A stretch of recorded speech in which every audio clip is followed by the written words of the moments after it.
Welcome to the Navic Gaming Podcast, where it is our mission to explore the business and future of video games. We bring together the industry's brightest builders, investors, and thinkers to keep a pulse on current events, dissect emerging trends in games, share lessons learned, and have a great time.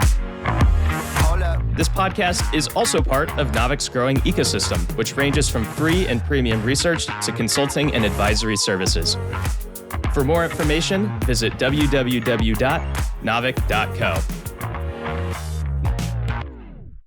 This episode is brought to you by Overwolf. With over 1,500 games supported, 165,000 creators, and 38 million monthly active users, Overwolf is the guild for in-game creators. Whether you're a gamer, creator, or game studio, Overwolf is the ultimate destination for integrating UGC in games. For game studios, Overwolf offers CurseForge for studios, a white label solution that lets game makers and publishers easily integrate mods safely and seamlessly into their games, both existing and new, at zero cost. It's battle-tested by AAA studios and games, including Maxis with The Sims 4, Studio Wildcard with Arc, Take-Two Interactive, and others. For creators, Overwolf is the all-in-one platform that enables creators to build, distribute, and monetize in-game apps, mods, and game servers. In 2022, Overwolf paid over $160 million to in-game creators, proving that they truly value the talents and contributions of the gaming community. You can check out everything Overwolf has to offer at overwolf.com or check out the details in the show notes. And with that, let's jump into the episode. All right.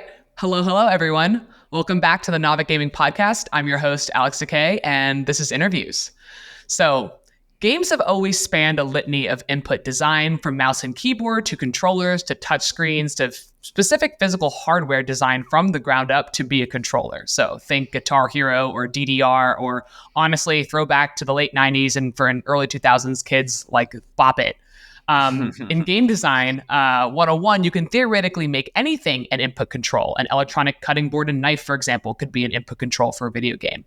But today we're actually going to go a little bit more atavistic and back into the past. And we're going to talk about one of man's first input controls, our voice. Everyone here has probably played Marco Polo, but it's an example of one of the most primitive forms of call and response games. Voice games have had a quiet history so far, with very few mass-identified games like Song Quiz, and have definitely yet to erupt on the scene as true breakout hits. However, that could be changing. Just like NVIDIA's graphics cards supercharged 3D storytelling and better haptics and receiver feedback for motion capture-enabled motion-based input games, AI is powering voice and language models in a way that's getting my guest, who I'm about to introduce, really excited about the future of voice gaming. And so it's my pleasure to welcome on Max Child, CEO and co-founder of Volley. Max is cooler than being a fellow alumnus of Stanford GSB. He's a GSB dropout, aka the biggest flex. He started Volley back in 2016. We chatted for a long time at a poker night at GDC, and I got pretty inspired by what he's building. So welcome to the air. Thank you. Excited to be here. That was the highlight of my life, dropping out of GSB. So it's been all downhill from there. No, truly, it is the biggest flex. But I know that I just gave you a mini intro, but tell us a little bit more about yourself and how you came to found Volley and what Volley actually is. Yeah, absolutely. Well, my co-founder James and I, about 10 years ago, like many people in sort of corporate jobs, got kind of disenchanted with the creativity. We didn't feel like we were getting to build a product every day. And like many folks who go into gaming, I think what we always enjoyed building was games and entertainment. And so, yeah, he quit his corporate job at the time in consulting. I dropped out of GSB, as you noted, and we decided to teach ourselves to code. And we figured, hey, if we could build this stuff ourselves, it would go a lot faster. You know, we wouldn't have to find a mythical technical co-founder. We could go be the technical co-founders ourselves. So I taught myself to be a mobile engineer. He taught himself to be a back-end web engineer. And we started making mobile apps, mostly games and entertainment, for a while. And we built a trivia game. We built And we especially got obsessed with this idea of like natural language based gaming. And this was back in 2015, 2016, when that meant essentially chat based gaming or chatbots. It was sort of the first wave of chatbots, which probably everyone has forgotten since ChatGPT came out. But in 2015, 2016, a lot of people, us included, got excited about the idea of texting as an interface for using computers. And so we started building chat-based games that you could play on your phone via text or Facebook Messenger.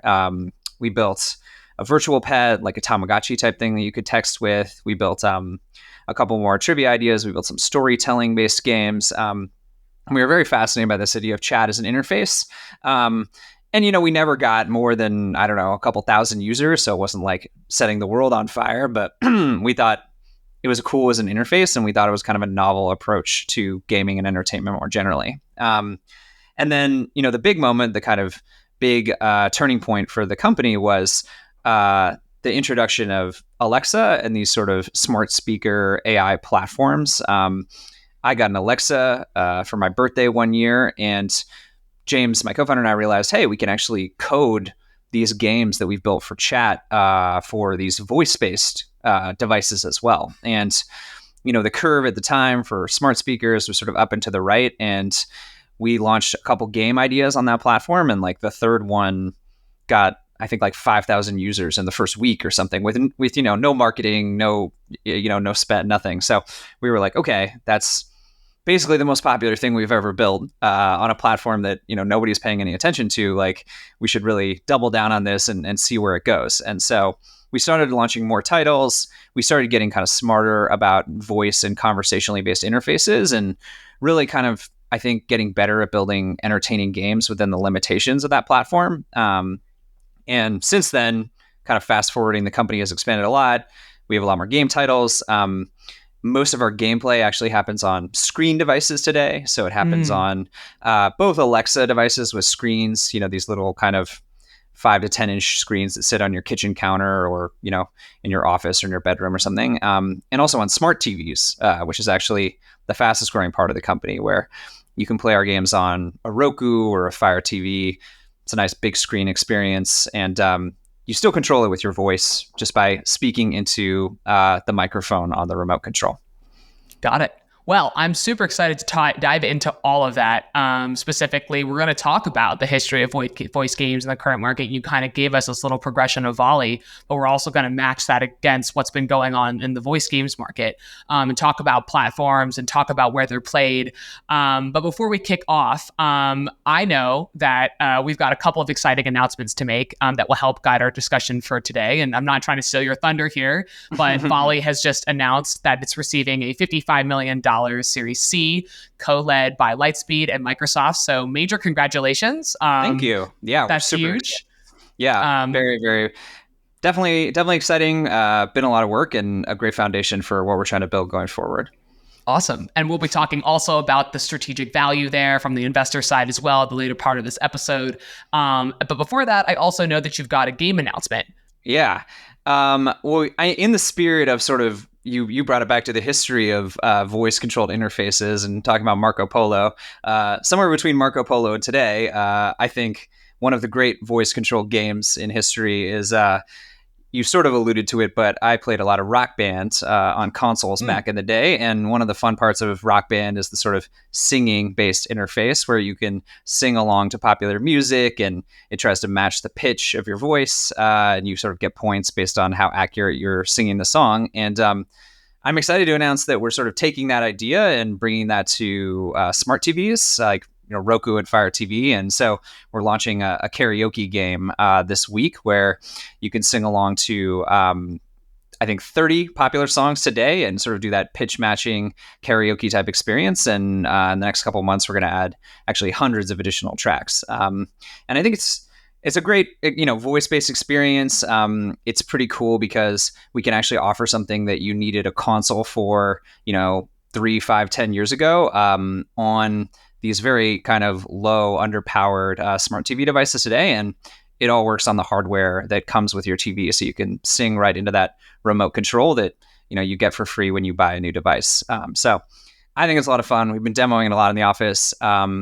It definitely helps if you have a couple of drinks beforehand, but not a necessary part of the experience. And we get to see who at Volley is the best at karaoke. Yeah, I was about to say, it sounds like you're just bringing a bunch of karaoke bars into people's homes. So I suspect that for everybody that has an Alexa, yeah, you don't even need to leave the house to do karaoke night. So there'll be a lot of family singing. But that's awesome. So congratulations on those things. And I think that's a perfect segue to start talking about the history of voice games and the current market. You're talking about your launch today, karaoke. You're seeing that as the ambition of the new genre of the thing that you're targeting.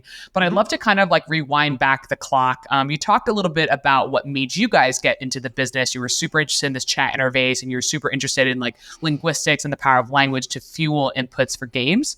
But I would love for you to tell me a little bit about the history of voice video games, maybe that are in volleys, right? My research, I found a game called Shout to Jump. Can you tell us a little bit more about like Question of the Day, which are some of the Question of the Day and Shout to Jump for our audience are some of the bigger voice games that have appeared on the scene in the past decade?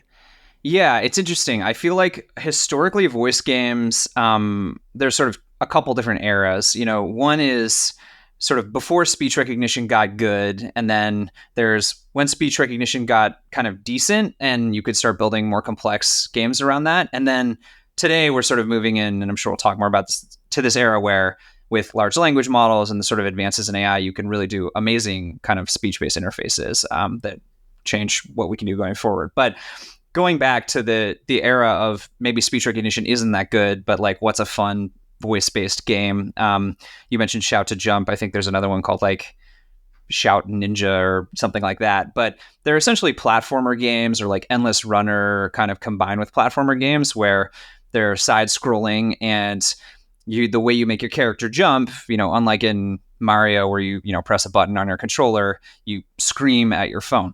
And it's very viral as a sort of distribution angle for a game, because anyone who's playing this game is sort of by definition like literally screaming at their phone. And so you can go on YouTube and you can see all these videos of like gamers and influencers playing these games. There was like a Jimmy Fallon bit where they had everyone play the game and so on. And so I still think that interface is pretty fun, actually. I think that there's like something there about just like how loud you shout being a control mechanism.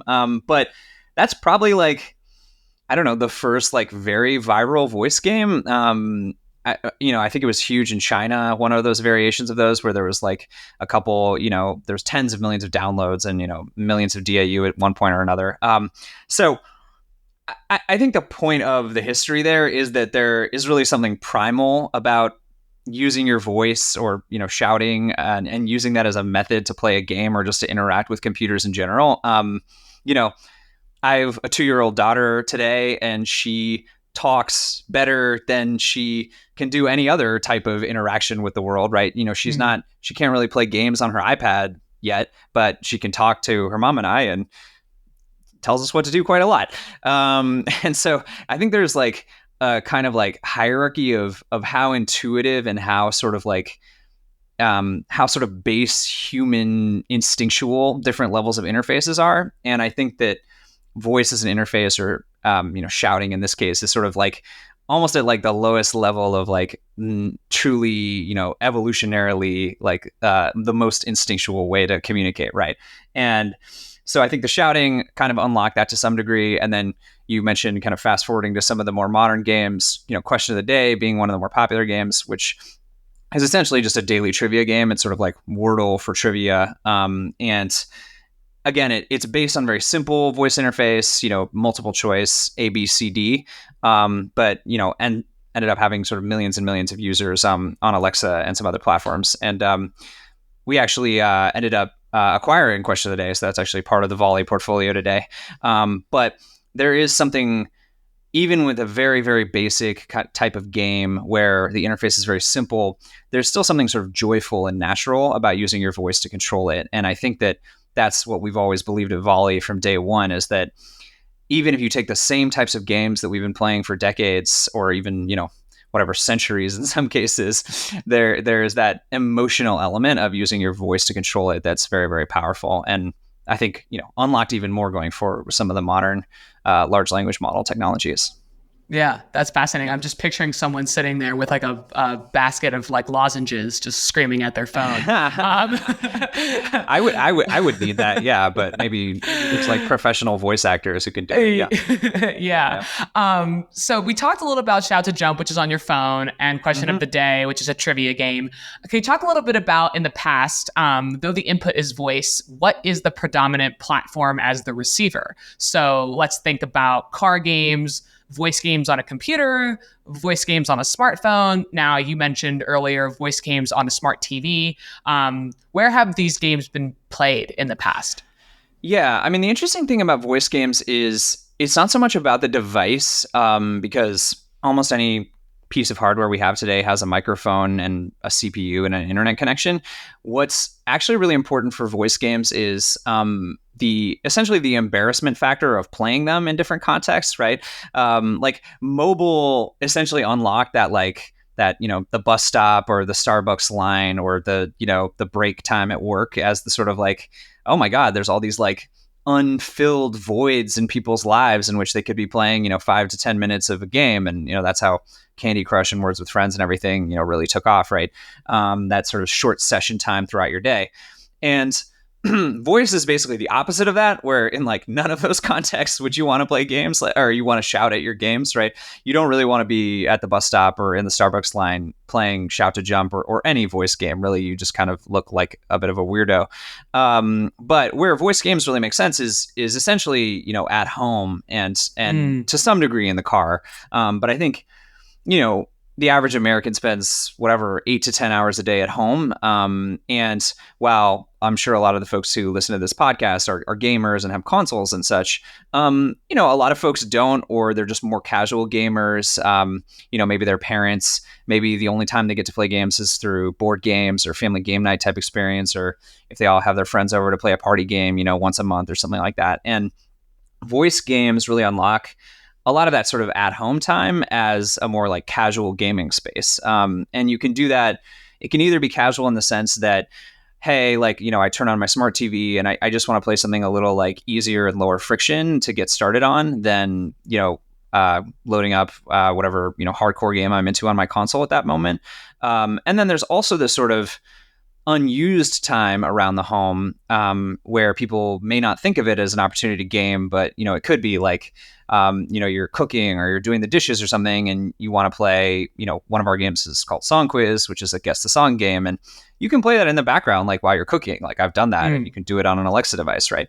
And so I think like the insight for voice is that you can sort of unlock both these sort of, adjacent pieces of time that people are at home. And I think you can also unlock casual gaming at home in a way that has not happened yet, because I think most gaming at home is console or PC driven and tends to trend towards the sort of mid-core hardcore player. And I love a lot of those games myself, but I think there's a lot of casual gamers that maybe are the sort of bingo or Words with Friends or Candy Crush player, but they don't really game at home at all other than on their phone. And we think there's a lot of new opportunities there with the low friction enabled by voice. Got it. Yeah, and I guess we talked a little bit about like the challenges you mentioned. It's actually less about the receiver platform, but where can you play it where it's quiet, right? I suppose it would be kind of challenging to play Shout to Jump on the subway, right? It doesn't even have to be quiet. Like it could be loud at your house and you can play the game, but it has to be not embarrassing, right? It has to be not, there's that social pressure to not seem like a crazy person, and the home, enables that ability to talk to computing devices more broadly. Gotcha. Have there been any other challenges besides maybe that like level of embarrassment where you play in the past for voice? There's a ton of technical challenges that are just starting to get solved. I would say speech recognition quality is still something that is improving. I think that the best in class models today are like Gemini Ultra from Google, which is still only it's a 95% accuracy rate on transcription. So you're getting 5% wrong, or 1 out of 20 words you're transcribing wrong. So it'd be like if you're playing a console game and like 1 out of 20 times you press the A button or whatever and it just doesn't click, you'd be like, this game sucks. And so like voice is a little bit like that, where like 1 out of 20 times in sort of a best case scenario, clicking the sort of standard interface or using the standard interface is not going to work. You can improve that with context. You can tell the model, hey, like I'm listening for, in a trivia context, A, B, C, D, or in karaoke, I'm listening for musical notes, and so you can improve that from 95 to, 96, 97, 98 or whatever. But, if you touch something on your phone and it just didn't respond, you get frustrated pretty quickly, even at like a couple % error rate. And so that's one of the core issues with speech recognition. Thankfully, the modern era of the sort of new software, new hardware is really improving fast there. I mean, it's really improving fast, which is exciting. And then, another big issue is even if you do recognize what the person's saying, people say things in all different kinds of ways.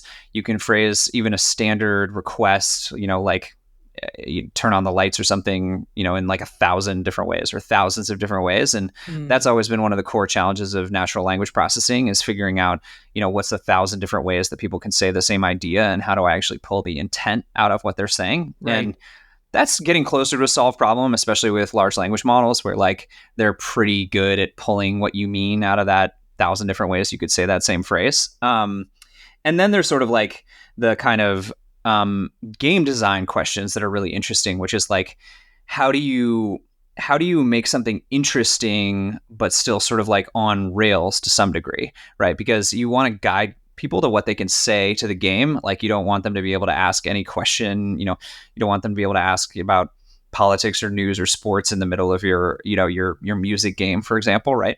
And so how do you guide people to like what they can say, making it interesting and fun, but also like clear enough that they say something that we're expecting and that the model is ready for. And that's sort of a central game design challenge on any platform, right? Like, how do you allow for some level of exploration and creativity and sort of, user generated experience without, just letting them do literally anything in the game. Although, some of the more modern Zelda games, it feels like you can almost do anything, right? But I think those are all challenges. Luckily, I think for certain types of audiences, the value of being able to use voice as the control mechanism is 10 times better than using touch or using a controller. And so you can kind of overcome some of those issues by just like making it really low friction, making it really social, and making it just super intuitive to play for kind of all ages, which is quite different than other game categories.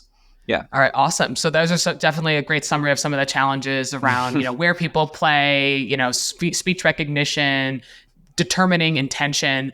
But obviously you think, and obviously Microsoft and LVSP also thinks, that those headwinds are going to get mitigated by something. And one of those things, and we alluded to this in our intro, is the advancements in AI. And OpenAI announced their voice advancements in May 2024 that you seem pretty excited about. Can you give us the 101 here? Like, what's the rundown of what was said, and what's the inflection point going to be for voice here? Why is this important to voice games? Yeah, I would say, I mean, we sort of alluded in that last discussion of some of the core issues with voice interfaces, and to sort of move away from gaming, I think like the biggest issues with voice interfaces have always been, we talked about recognition quality, like, does it understand what you want to do? Speed is another one that I didn't really talk about, but that is a huge problem, because if I say something to a game or my phone or a smart TV or whatever, and it takes 5 seconds every time I say something to sort of round trip and respond to me, it's just a really frustrating experience. I mean, when you and I are talking, there's probably a couple tenths of a second between each other, or maybe we can often interrupt each other. We can actually talk over each other, right? And it just feels very unnatural if you have a very slow voice interface. And then the last piece is like, can it do stuff that I care about, right? Even if it does understand what I'm saying, can it do enough of that? And OpenAI announced their new model, ChatGPT 4o. The O stands for, I think, Omni model, which is maybe not very catchy, but it essentially means that instead of the previous version of ChatGPT where it's text in, text out, you type in a box and text comes out of the box, right? The Omni model element means it's not just text into the model, it's also audio into the model, and it's also video or pictures into the model.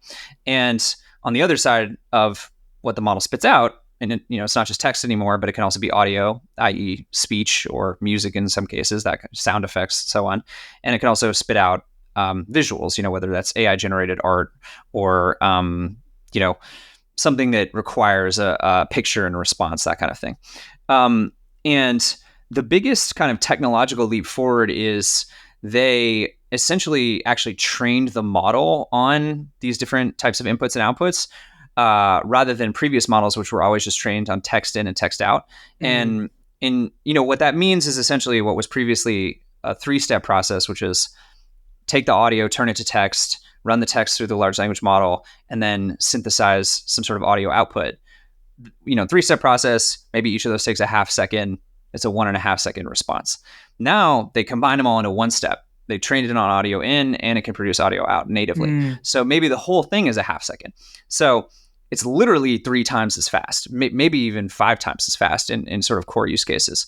So if you get it down to 0.2, 0.3, 0.4 seconds of latency, you start being able to have a really natural conversation with the sort of voice interface. So I'm sure you saw their like somewhat maligned, like Scarlett Johansson-esque, Yes. her demos. Before there was a big frou-frou about whether or not they took Scarlett Johansson's voice. It was a pretty cool demo. It speaks very quickly. You can actually interrupt it in a fairly natural way, which is pretty revolutionary for voice-based models. Being able to talk over them, right? Very different from Alexa or Siri today, where you have to wait essentially, or say Alexa or Siri. And so you can start really having this very natural conversation with the computer.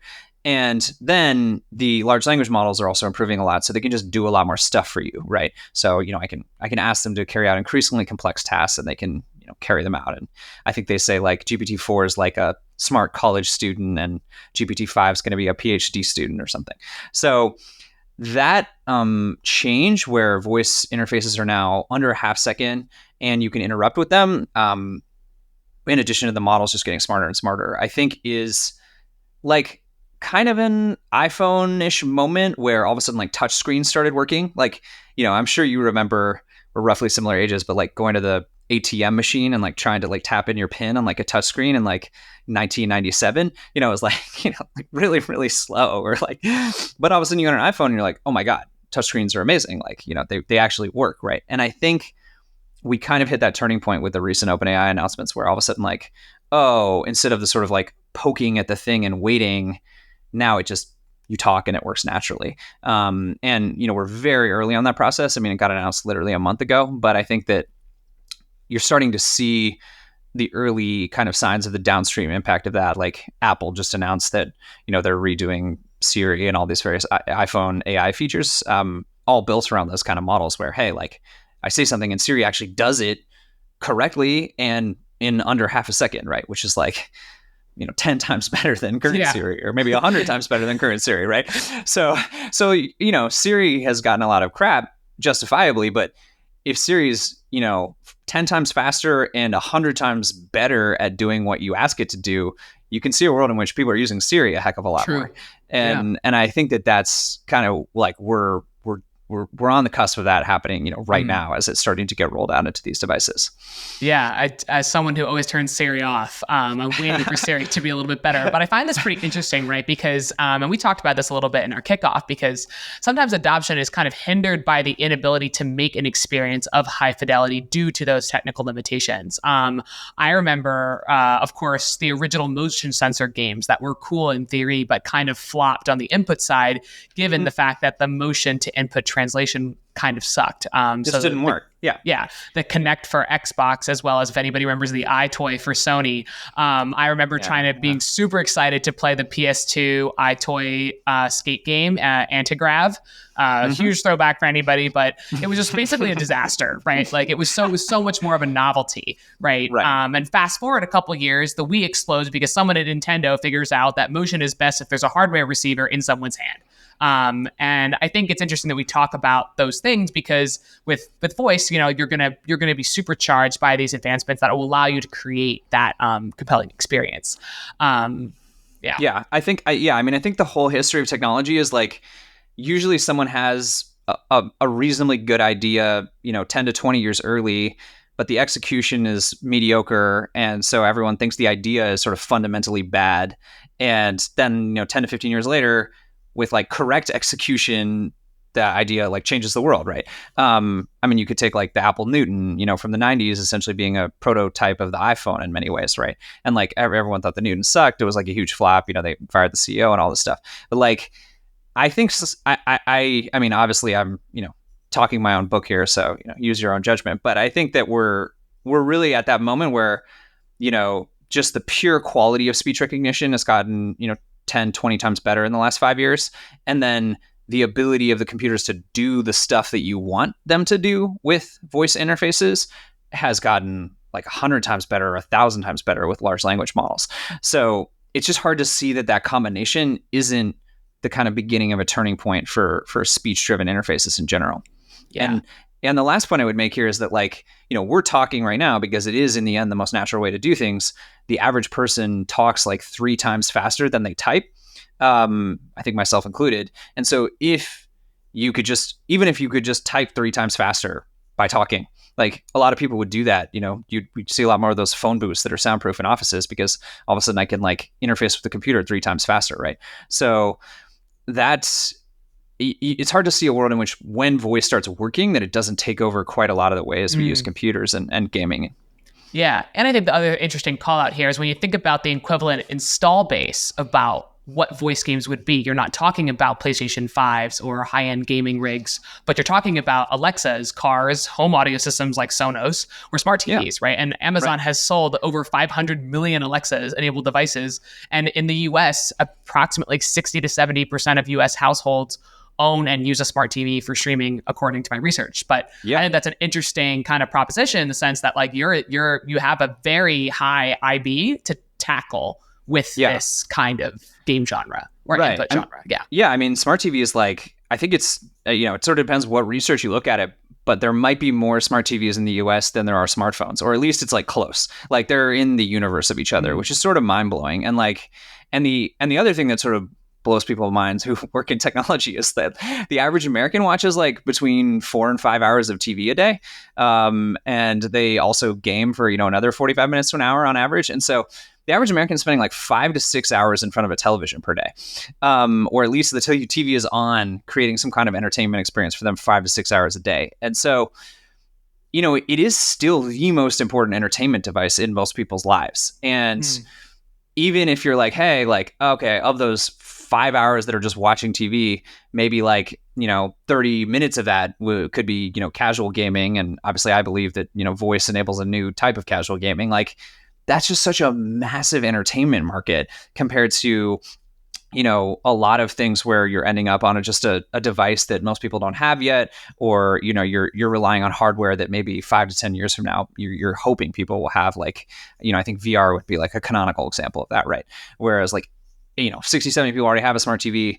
Essentially every new TV is a smart TV, right? And so you're going to see it, 80, 90, 100% in a few more years.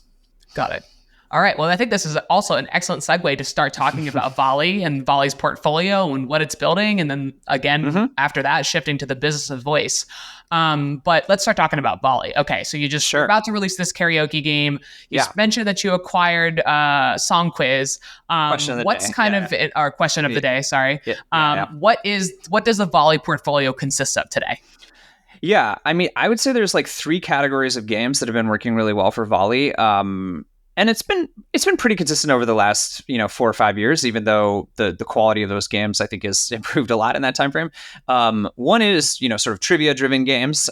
So that would be your question of the day, which is sort of what it sounds like, but it's Wordle for trivia. It's you get 1 trivia question per day, or you get a couple more if you want it. And it's sort of a morning coffee routine. We also have kind of IP game show trivia games. So we have Jeopardy and Wheel of Fortune. So you can play Jeopardy on your smart TV. It's pretty cool because we can like put up the big board like you're actually on the game show Jeopardy, and you can you can use your remote as your buzzer, and you can call out the questions like you're on the show. You can be like, give me U.S. capitals for $600, and then you'd be like, what is Sacramento, right? And so you can use the voice remote to sort of naturally participate in that Jeopardy experience. And we also built multiplayer, which is pretty cool because you can compete against your friends and you can all see who's the best at Jeopardy, which I think is a super fun experience if you're a trivia nerd. If you're not a trivia nerd, Jeopardy is an incredibly difficult game, actually, because we have real questions from the show because we license the IP there, so we have like actual questions, and so Jeopardy is pretty hard, actually, it turns out. So there's the trivia category is one category. Another category is sort of music, as we were talking about. Releasing this karaoke game, which we're excited about. We also have our music guessing game where we play pop music and you guess the title or the artist. You hear Britney Spears or whatever, and you just shout out the answer to that. And that's a super fun kind of classic party game, family game night experience. And then the last one that's always been kind of fun and interesting and is getting more so with LLMs is kind of storytelling and character-driven games. We built a number of kind of choose your own adventure kind of interactive fiction-based games. We built a medieval kind of castle management simulation one called Yes Sire, where you're like running a medieval fiefdom and you make choices and it impacts your influence and wealth and so on. And it kind of like, you get to pretend you're, I guess, a feudal lord and see how long you can survive running a castle. And we're working on a couple other sort of storytelling driven experiences around large language models. So we're working on like a kind of virtual pet Tamagotchi game, going back to the roots of Volley, where, you adopt a little pet and you can talk to it. And given that it's all powered by a large language model, you can actually build like a real bond with it. It feels like an actual, persona in your life or like a character in your life in a meaningful way, which I'm pretty excited about. And I think one of the big use cases of large language models for gaming is creating these relationships with real characters. And I think that voice and conversation as an interface for that is kind of the most natural way to do it because it's largely how we build relationships in real life. Yeah, makes sense. Yeah. Well, it sounds like there's a lot going on in there. There's a lot of games, and so before I want to talk about how you guys have been building those games, and how big your team is, I'm curious, like how many players are there across all of these titles, and is there a significant overlap in player base amongst all the voice titles, or kind of like what's the MAU looking like for the Volley portfolio? Yeah, it's seasonal, but we're typically around 4 to 5 million in monthly active users. So it's a little bit higher around like Christmas time because like makes sense. Everybody's cold on the East Coast and they're like playing games in their home and they're at home with their families. But yeah, that's basically the range and pretty consistent and pretty good growth over the last few years. And over the lifetime of Volley, I think we've had 20 to 30 million people try out the games over the last 5 years that we've been building. So it's it's pretty substantial. I mean, like it's definitely a corner of gaming where basically I think a lot of people don't think it exists at all, and then we sort of see the data and we're like, I don't know, 10% of U.S. households have like played a Volley game at some point or so. I don't know, it's like 10 to 15% or something like that. Right. So I mean, I still think there's a lot of room to grow and kind of recapture those folks with new and better experiences as well. Got it. If I could double click on, like the mystery of people don't think that this is like these games exist. Who are these people? Like, can you just describe maybe some Bartle types or like some demos of who they are? Like, they're normal Americans. I mean, I think demographically,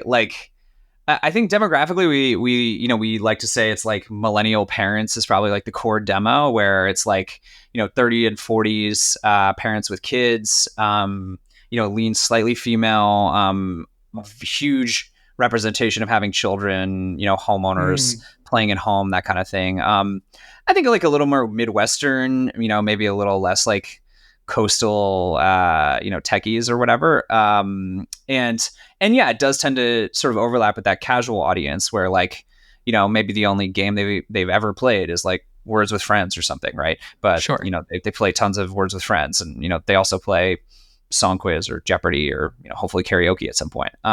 So So yeah, I think it's again, the average American watches like 5 to 6 hours of TV a day. Like, how many hours of TV a day do you watch? Like, I don't know, maybe like one or two. Yeah, like one. It's busy. Two. It's busy. Yeah, I think I'm under one now because I had a daughter 2 years ago and I just don't have a lot of free time, right? So I think sometimes you have to like look introspectively and be like, oh, actually, like I'm like a weirdo, like statistically speaking, right? Like I watch under 1 hour TV a day. Like I'm way off the left side of the bell curve, like in terms of the sort of average American experience. And I think that our audience is sort of normal folks who go to work and come home and want to just like mess around for a few hours, like, play a game on their TV or play a game on their Alexa or, bond with their kids or, learn something in a trivia game, that kind of thing. So I just think there's this big like iceberg of sort of casual game audiences that are frequently kind of like beneath the surface for, folks who, work really hard and have jobs that they, spend all day on every day and that kind of thing.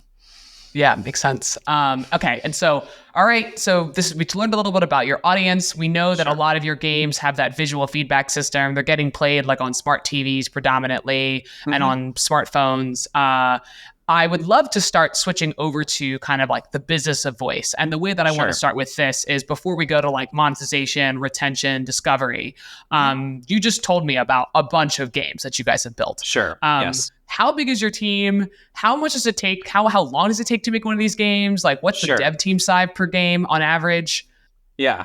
Well, one point I would make before I get into that is that, the vision for Volley, and I probably should have said this up front, is to sort of build one homepage where you can play all of our games, right? So we want to be, the Netflix homepage for casual games, right? We want to be the box on your smart TV, that is next to all the other boxes that play video. And, we want our box to mean, hey, it's like casual, family friendly, low friction gaming, right? So we have these games. It's not like we have, 6, 7, 8 different games and they're all different apps and you have to switch between them constantly and you have to discover them all individually and you have to remember where they are. And, from our perspective, we would have to market them all and so on.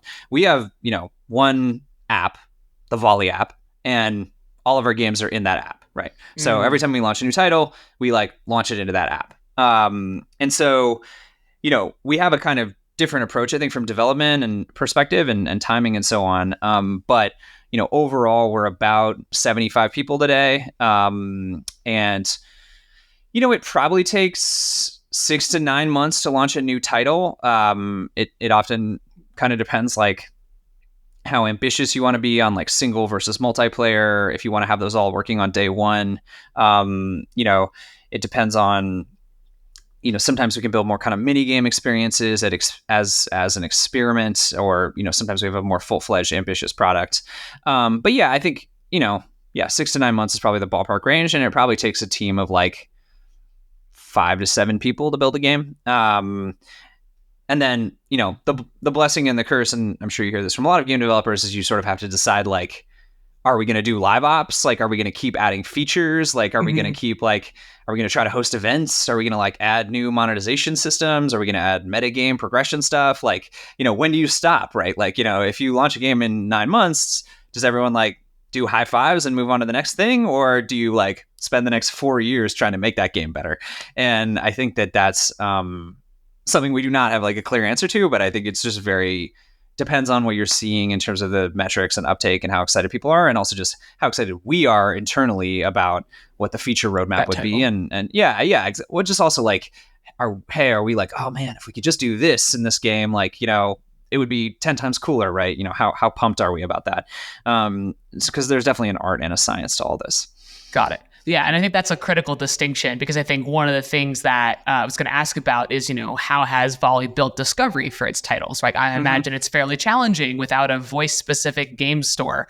But it sounds like you're building the app where you're building the store and the games inside the store. And that app basically exists on Roku's, Alexa's, phones, etc. Fire TV, yeah. Fire Exactly. TV. Yeah. Okay, yeah, got it. Yeah, exactly. And yeah, discovery has, look, it's always challenging to drive discovery. I'm sure you guys talk about it all the time. And, I've read a bunch of your articles about discovery in mobile and so on. I think that like The interesting thing is, in the end, discovery is all just about unit economics, right? And can you, get in front of customers in a sort of economic way, given, how much you expect to sort of monetize based on that, right? And I think we've actually found that because our games are very broadly appealing and sort of broadly targeted, they may not have that depth of gameplay and monetization that, a more polished mid-core hardcore game might have. Something like Jeopardy is just not as deep as, Destiny or whatever, right? But because it's broadly appealing and a huge audience, knows what Jeopardy is, or they know that guess the song games are fun, or hopefully that they think, karaoke games sounds like a fun idea. We find that getting in front of users on a number of different marketing platforms works pretty well. We've been pretty successful doing on-platform marketing, where we buy little ads on the homepage of your Roku saying, hey, go check out Jeopardy or whatever. That works pretty well for us. We found social media marketing works pretty well for us, especially if there's a video component where people can watch someone playing the game and they're like, hey, that looks like pretty fun. I should go find that on my Fire TV or whatever, right? So we found that, not that it's easy to do user acquisition. Obviously, there's always challenges, but I think that we thankfully kind of leapfrogged the hyper targeted app tracking pre-app tracking transparency, super deep whale hunting kind of monetization era, and we sort of just started with very broad titles. We monetize with a subscription, which is obviously a sort of lower lifetime value for hardcore players, but is also pretty good for broader monetization and kind of makes sense on a TV. And so we found that probably by luck, because we never got smart at all the stuff that everybody got smart at in 2015 around mobile marketing and so on, we kind of leapfrogged a little bit of that hangover period, post app tracking transparency, and also just mobile not growing as fast anymore. So, sure. Yeah. And also owning the IPs of something like Jeopardy, or having a licensing partnership with something like Jeopardy, you're actually, yes, you're actually totally right. You skipped the UA goldmine, and because you didn't do it, and now you're actually on the clear on the other side. Right. Yeah. We never got addicted to how awesome mobile gaming as a business was in the mid 2010s. And I know people who did, and a lot of them did really well. So I think they're quite happy with their decision-making process, but just basically by pure luck, or maybe just lack of skill, we kind of skipped the whole era where people were getting really, really smart at hyper-targeted, mobile game marketing. And we never got smart at it. So we're sort of more in the kind of it's I don't know, we're in the broadcast, TV era where we're trying to be NBC or something, and family friendly, and everyone can play together, and they're very, broad, sitcom type experience, rather than these sort of super niche, super targeted, focused audience games, which is, I think, where a lot of the industry was, 5 years ago. And you mentioned subscription. So right now, I understand that you're saying that Volley's whole app is a subscription-based model, or each game individually is a subscription-based model? The former, yeah. So you subscribe to the app and you get all the stuff for that subscription. So I think it aligns with what people's expectations are on these devices. Again, I think every other app on your TV is essentially one subscription to get all the stuff in the app. So I think it kind of makes sense to people. And we've just found historically makes sense to the customers. We can also keep adding games to that portfolio, and so we can keep adding kind of value to the subscription and aiming to improve retention and usage over time by just adding games and making the games better and deeper. And I don't think we have not as yet hit an issue where we're oh, well, we can't capture these crazy whale customers, and so the business model doesn't work. Now, maybe 2 years from now, we'll find that and we'll have to rethink it. But right now, subscription is sort of, I think, what our customers expect on these devices, and also kind of aligns with the types of games we want to make, and makes it very easy because you just have to monetize someone convince them to subscribe one time, and you don't have to constantly be thinking about how am I going to, sell in-app purchases, 9,000 times to people throughout the game.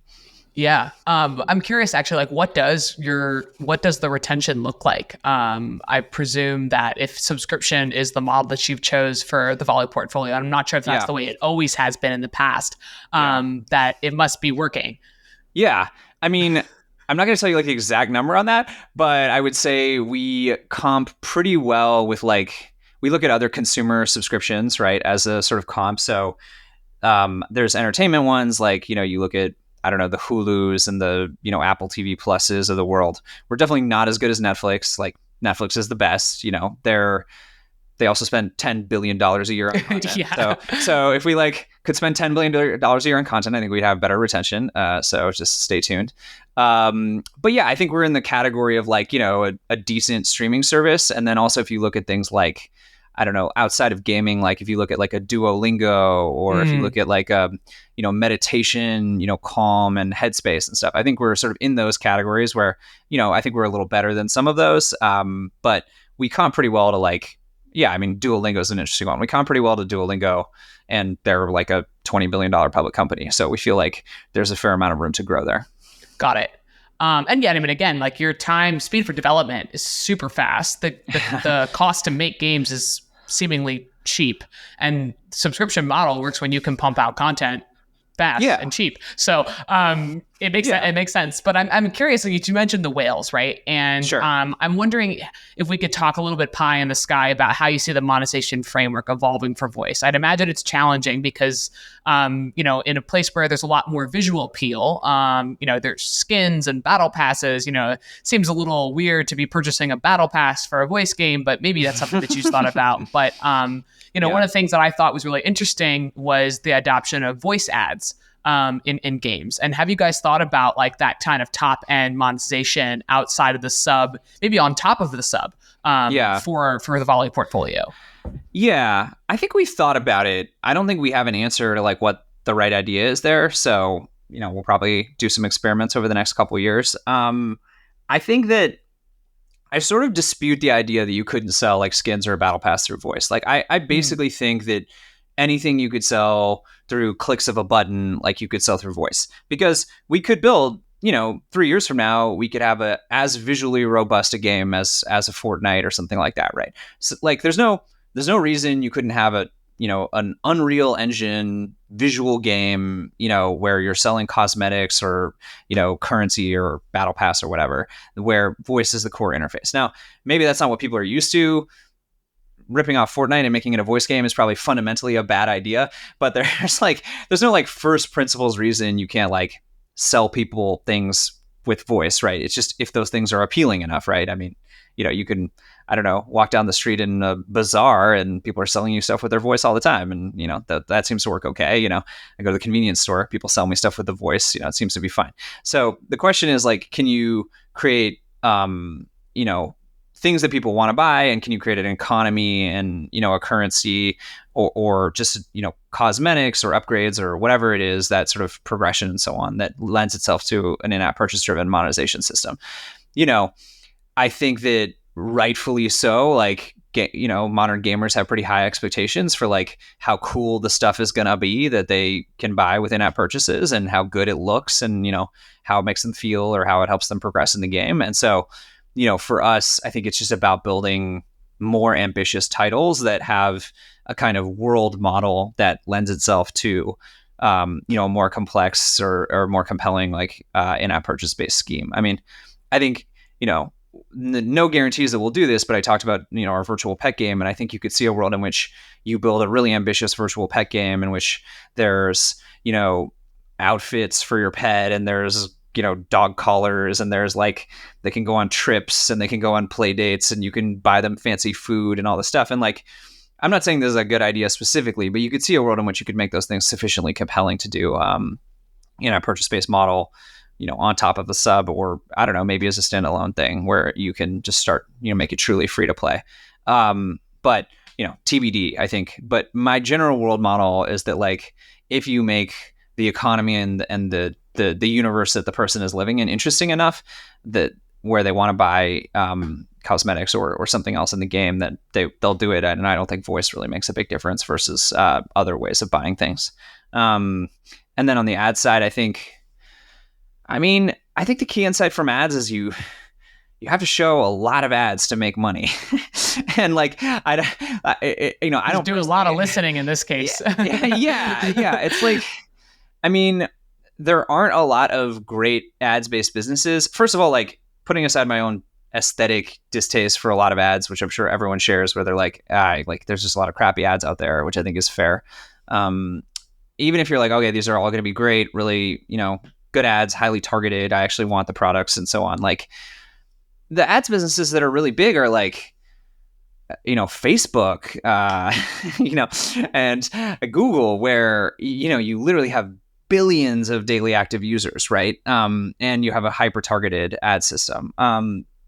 Even in gaming, and look, I mean, you know more about the industry than I do, but, I don't think probably the most successful ad driven companies are these hyper casual companies or like Voodoo or something like that, right? And even then there's sort of like, feels like there's a ceiling there where there's a difference between how far you can get as Voodoo versus how far you could get as Fortnite or something like that, right? So I just think that it's really hard to make the math work on ads. It's definitely a bit more like complementary part of the revenue mix, like completely different like CPM model. But again, it isn't like, someone literally could just go buy 2,000 to 3,000 worth of gotcha cards, like, right? And it's and the number of ad impressions you would have to show to you'd probably have to show, I think, like a 200,000 ad impressions to essentially pay off 2,000 of gotcha cards or whatever. So either you have 200,000 MAU and you show them all one ad just to pay one person's purchase, right? Or you show one person, I don't know, 20,000 ads. The right gem bundle, and you're good. Yeah. Right. All right. Awesome. Okay. Yeah. I'm just was super curious to think about how you're thinking about the top end monetization there. And so before we, because I want to close out on asking some questions about the investment. Sure. I did have a question about whether or not there are any concerns with the voices that you use to power these games. Where are the voices coming from, and are they potentially subject to some of the backlash that a studio like Embracer face from using AI voices in their AAA shooter? That do you think the same dynamic is going to be present for Volley, or? That's an interesting question. I mean, I would say today we're using a pretty narrow set of voices that are like, they're the AWS voices, or they're the Google voices, or they're the Microsoft Azure voices or whatever. We have started experimenting with, using synthesized voices based on voice acting, but it's always someone we're working with where that's, they know that that's the deal. We say, hey, we're going to record some audio for, a few hours in the studio, and we're going to pay you XYZ. And, we're going to be able to synthesize, a game show host voice based on that. I got it. Okay. Yeah. My intuition is that if you're upfront with people about what the deal is, and they feel like they're being fairly compensated for their work, even if you're synthesizing some of what they say in the game, that my intuition is if you're upfront about that, then some people won't want to do it, but some people will want to do it, and you won't hopefully have a huge issue. I do think there's a more interesting question around like whatever deep fakes and sort of scraping audio and or reusing voice actors and then synthesizing based on it without their consent, which is something we don't do and we don't intend to do. So, but I think it's going to be a big part of the future. I think these discussions, not just with voice, but I think with Hollywood in general, about like, if George Clooney doesn't want to do another Casamigos ad, like, does he just okay them like synthesizing a version of George Clooney to like, to do the Casamigos ad? Like, obviously if you do it without asking, like that's, I think, illegal. If, it's definitely unethical and I think illegal. But is the future a lot of marketing is sort of synthesized versions of famous people or famous voices, that kind of thing. I have to imagine yes, because I think that A, people are like lazy and they're like, great, now I don't have to do the work and I just get paid. And then B, there is still a lot of power and celebrity. And then C, I think AI really enables personalization in a meaningful way where you can make, in this case, an ad, but in our case, a game can be very personal based on what you've done to date. In that virtual pet example, you're building the relationship with the pet and they're talking to you based on your history and their memories with you and so on. And so the future just feels very personalized to me because AI enables generated content in all these areas that we didn't have it before. Got it. Yeah, I found. I mean, one it was. I think it's supposed to be interesting. I think that stuff is also like probably covered under like name and likeness, and so it's copyright and stuff. But you talked a little bit about this medieval fantasy role playing game. I suppose it would be much more immersive if the voice was not Siri. Yes, the voice is not. The voice is not Siri in that game, for the record. But it is like a fully licensed, exactly. AI voice. Yeah, makes sense. All right. So in our final topic, I want to talk a little bit about the strategic staying power of voice games. And I think the core question comes from this. We talked about like the audience and what they're doing and how old they are and where they live. But in general, the home is a place where that really competes for attention. I could go play my other video game. I could just play Candy Crush on my phone. I could talk to my partner. I could talk to my kids. I could play with my dog. In the car, you're competing with podcasts, music, just general conversations. You've obviously got a great team, a great product idea. And I'm going to kind of ask, like, what do your investors see in this situation to de-risk that kind of component of like the home is a competitive place for attention? Yeah. I mean, I don't know. There's like an art and a science to all these things. I think like the science answer, which is not very, persuasive, is like, hey, look, we have, 5 million monthly active users and like retention looks pretty solid. So you're like, okay, well, like there's something here, right? You don't have to think too much. You're just like, okay, the numbers look fine, right? And like the revenue chart seems like it keeps going up. So like, all good, right? But I think more interesting is the sort of art side of the question that you're asking. I again just come back to, I think that we have a lot of evidence that casual gaming is this huge opportunity. It's the majority of mobile revenue today, right? And 10, 12 years ago, nobody thought like casual gaming was even a market, right? Like I played Bejeweled in the browser and there was like no monetization, right? And then like, Candy Crush ended up being like arguably like the most successful game of all time in some sense, right? So like, I just think very strongly that, okay, I have a console, I play console games at home. We obviously have evidence that people like to game at home. We have evidence that they like to game on TVs, but I think this audience that drives literally the majority of revenue on mobile, like, doesn't game at home. Like, and what they do at home is, they watch TV essentially, right? Or they do a million of those other things you were describing. But I focus on the TV thing because that 4 or 5 hours is just so much entertainment time where you're like, there's definitively demand for entertainment in that period, right? And I think there's room for more, interactive entertainment, more kind of joyful, engaging experiences out of those 4 to 5 hours rather than just watching TV. And in the end, I'm super biased, but I think our games are fundamentally more compelling than just like sitting by yourself playing Candy Crush, which often feels like a little bit like a sort of Skinner box experience where you're just like, you just completely turn your brain off. Like our games are a little more engaging. They're a little more active.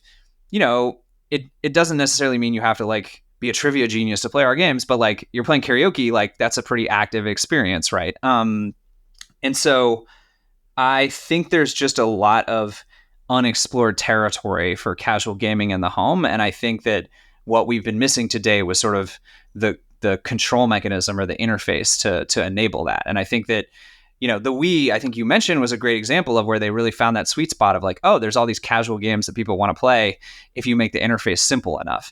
And I think that voice as an interface, could maybe be seen as like a spiritual successor to that, which is like, actually, there's a ton of people who want to play casual games on their TVs, but they don't want to learn how to use a controller for every single title, right? Or just at all, right? And I think one final like point on this front is that our games have a very broad age range. I mean, we talked about the core demo, but like, 5-year-olds can like literally play our games, right? Whereas like they probably can't play a console game, and 90-plus-year-olds can literally play our games because the interface is this thing that humans can just do. And so whether or not we're capturing time from other areas of people's lives, which I still think we could do, there's also people who just literally can't play games like, at home using a console, right? And so there's also that sort of unexplored territory of, gaming time that maybe people would get a lot of value out of, but that they can't do it right now. So, TBD, I guess, we can talk in 3-5 years and see if we're right or not. But I just think that it just seems very straightforward to me that there's this huge casual game gap at home, and that a simpler, lower friction interface is kind of what it takes to enable that. Yeah. Well, I think that's a very inspiring note to end on. You're obviously, you believe in this beautiful, growing casual market, but also I think the messaging around building for an older demo that no longer can click super fast, or even drag on touchscreens, and 5-year-olds who can say only a couple words, but they can still play, is actually a really interesting and beautiful future. And so, Max, it was incredibly awesome to have you. We're unfortunately out of time, but I'm going to ask you just a really quick closing question. Do you regret dropping out? Not at all. I do not regret it all. My mom, you should have to ask her. She might regret it, but no, I mean, I think it's so fun that we both get to work in a creative field, and obviously you made it work while going through all of business school. But I, at that time, felt existentially I needed to change my life path and start actually building things myself. And I felt like I had to learn to code to do that. And whether I was right or wrong or not, I don't know. It seems like it turned out okay in the end, or I'm enjoying my work and I enjoy building these games. And I think the company is really fun to work at. And I don't know. In the end, you sort of have to think about what you like doing and what you get up excited to work on every day. And for me, and I think my co-founder James, that was building creative new entertainment that makes people's lives a little bit more fun, and also taking advantage of these new technologies that we think are really cool. So no regrets. It's been super fun. Yeah, that's fantastic. I think everybody finds their success in their own way. But that's our show, guys. Max, thank you so much for coming on. If anybody in our audience wants to reach out to you or check out Volley, what's the best way to do that? Our URL is volleygames.com. So pretty intuitive. And I'm Max at that URL. So feel free to email me there. Or you can find me on Twitter, or, I don't know, Google, whatever. It's all pretty easy. But excited to chat with anyone who's interested in the space. And thank you so much for having me on the show. I really enjoyed it. Of course. Yeah. And again, congratulations on your big news. We'll be really looking forward to potentially singing in my house. But I'm going to send it over. I want to get some video, and we'll use that in an ad maybe. Oh my God. Yeah. But as always, friends, if you've got feedback on ideas, hit me up at alexandra@naavik.co. We're always open. And with that, we're out. I'll see you next time. Bye. If you enjoyed today's episode, whether on YouTube or your favorite podcast app, make sure to subscribe, comment, or give a 5-star review. And if you want to reach out or provide feedback, shoot us a note at podcast@naavik.co, or find us on Twitter and LinkedIn. Plus, if you want to learn more about what Naavik has to offer, make sure to check out our website, www.naavik.co. There, you can sign up for the #1 games industry newsletter, Naavik Digest, or contact us to learn about our wide-ranging consulting and advisory services. Again, that is www.naavik.co. Thanks for listening, and we'll catch you in the next episode.